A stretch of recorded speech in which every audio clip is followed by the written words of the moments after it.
In DFA 10, we've included an enhanced and simplified way to import a bill of materials to create the product structure and bring in any data that might be in your bill of materials that Design for Assembly can make use of.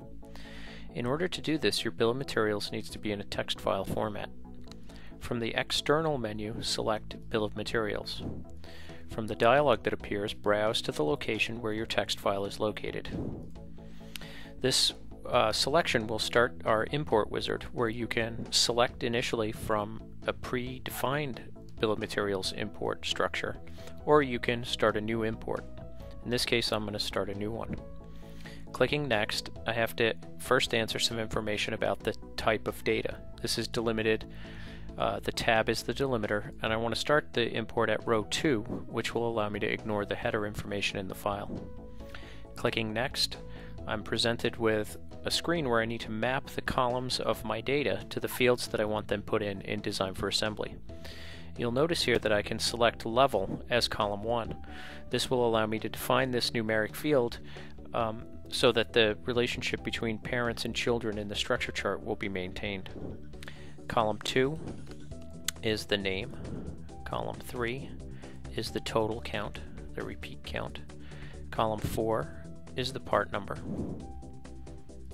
Column 5 is the piece part cost per item. As I scroll across here, column 6 is going to go into a custom user field that I've defined for this analysis called supplier name.